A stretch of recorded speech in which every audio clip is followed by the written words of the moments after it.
हाय beautiful souls, hope आप amazing हैं। आज की इस वीडियो को थोड़ा सा स्पेशल आप कह सकते हैं, बिकॉज आज हम डिस्कस करने वाले हैं ट्विन फ्लेम जर्नी में आपके जो काउंटर पार्ट है, डीएम है, उनके इमोशंस किस मामले में रहते हैं, उनको किस चीज़ से इमोशनल अट्रैक्शन रहता है, या जो डीएफ है आपको खुद भी किस चीज़ों को लेकर इमोशनल इंगेजमेंट रहती है, या आपके जो सपने आ रहे हैं, आपके सबकॉन्शियस माइंड वह चंद्रमा से क्या रिलेशन है उसका, कैसे आप इजीली इस चीज़ को आइडेंटिफाई कर सकते हैं। जो आपको साइंस और नंबर्स दिख रहे हैं उनके एग्जैक्टली मतलब क्या है, इस पे हम वीडियो पे इसी वो डिटेल से डिस्कशन करने वाले हैं। चलिए जल्दी से वीडियो को शुरू करते हैं। अगर आप इस चैनल पर पहली बार आएँ, चैनल को सब्सक्राइब और बेल आइकन क्लिक कर लीजिए, क्योंकि हम इस पे इसी तरह से कंटेंट लाते रहते हैं।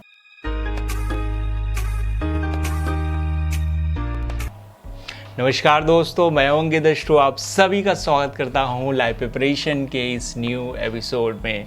दोस्तों, आप सब ने ट्विन फ्लेम के साइंस अगर महसूस किए हैं, उसके सिम्टम्स महसूस किए हैं, अगर आपके लाइफ में भी स्पिरिचुअल ग्रोथ हो रही है, अगर आप भी काफ़ी बार लॉ ऑफ अट्रैक्शन अप्लाई करके देख चुके हैं, वो आपके लिए मैनिफेस्ट करता है, कहीं ना कहीं आपकी वाइब्रेशंस चेंज हो रही हैं, आपकी फ्रीक्वेंसीज बदल रही हैं, और ये पूरा ब्रह्मांड वाइब्रेशंस की एनर्जी को जरूर सुनता है। लॉ ऑफ अट्रैक्शन से भी कहीं ज़्यादा पावरफुल है लॉ ऑफ वाइब्रेशंस, जिसमें आप हायर वाइब्रेशन पे जब रहते हैं तो लॉ ऑफ अट्रैक्शन भी बहुत जल्दी मैनिफेस्ट होने लगता है। आप जो सोचेंगे, आपके माइंड में जो भी इमोशंस क्रिएट होंगे, वो कुछ आपके लाइफ में घटने लगता है।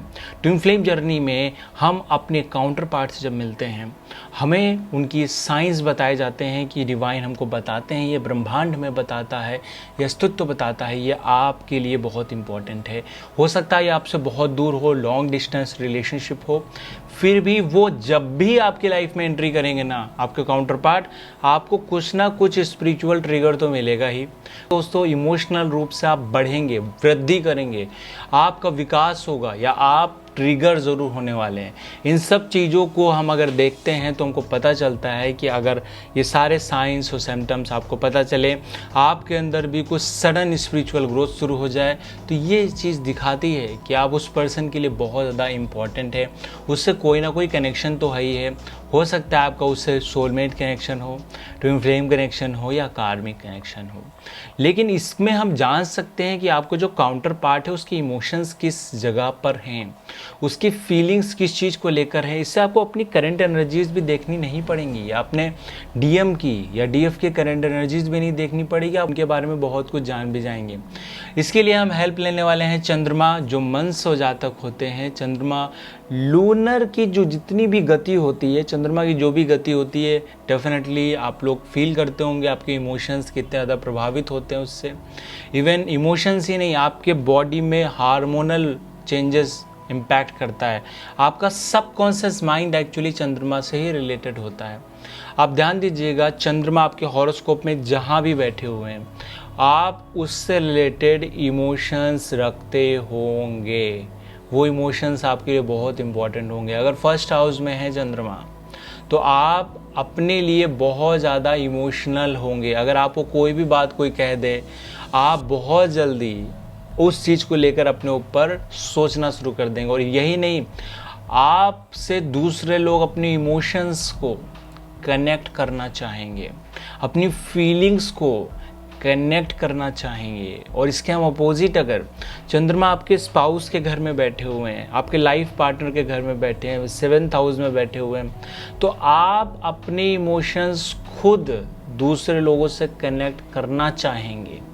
आप खुद चाहेंगे आपके इमोशंस किसी से कनेक्ट हो जाएं, आप पर्सनल रिलेशनशिप किसी से बनाने लगते हैं।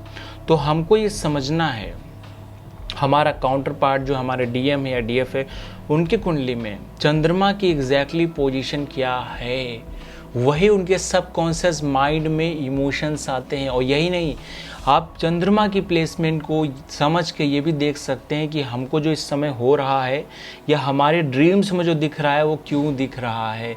एक्चुअली इस समय चंद्रमा किस नक्षत्र और किस पर्टिकुलर डिग्री में चल रहे हैं, किस फेज़ में हैं, जिससे हमको ये फील हो रहा है। अब हम सेकेंड हाउस की बात करते हैं। अगर आपके चंद्रमा सेकेंड हाउस में बैठे हुए हैं, या आपको मेन चार्ट में देखना है, D1 लगन चार्ट, जिसे आप किसी भी सॉफ्टवेयर से निकाल सकते हैं और देख सकते हैं। This is very simple. मैं कोई नक्षत्र नहीं बता रहा हूँ, डेप्थ में मैथमेटिक्स नहीं बता रहा हूँ, आप सिंपली खुद भी देख सकते हैं।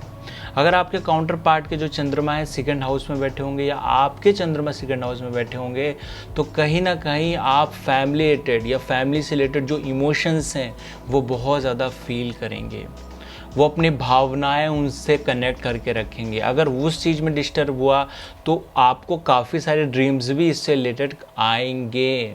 और ये फैमिली का घर होता है, ये आपके वेल्थ का घर होता है, तो वेल्थ भी काफ़ी फ्लैक्चुएट होगी। मैं भी चंद्रमा की पोजीशन को एनालिसिस कर रहा हूँ, आपको सिर्फ यही देखना है। चंद्रमा अगर थर्ड हाउस में बैठे हो तो डेफिनेटली आपके younger siblings, even twin flame journey में आप अपने एफर्ट जो दे रहे होंगे उसमें कभी आपका काउंटर पार्ट भी एफर्ट कम देगा, या आप भी कभी एफर्ट अपने कम देंगे। आपके जो एफर्ट हैं वो घटते बढ़ते रहेंगे। कहीं ना कहीं आपको लगेगा कि सामने वाला उतना अटेंशन मेरे पे नहीं दे रहा है। अगर चंद्रमा फोर्थ हाउस में बैठे होंगे तो एक स्पेशल तरह का कनेक्शन होगा आपके नेटिव प्लेस के साथ, मातृ शक्ति के साथ, आपकी माता के साथ। तो वो कहीं ना कहीं उसमें इमोशंस आपका अटैचमेंट कर ही देंगे। आपका सबकॉन्शियस माइंड उससे कनेक्टेड होगा। आपके इमोशनल कर्मा जो हैं वो वहाँ फोर्थ हाउस में कनेक्टेड है। This house is related to your mother.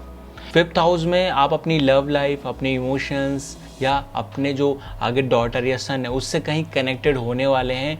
Deep emotion represent करते हैं वहाँ पे।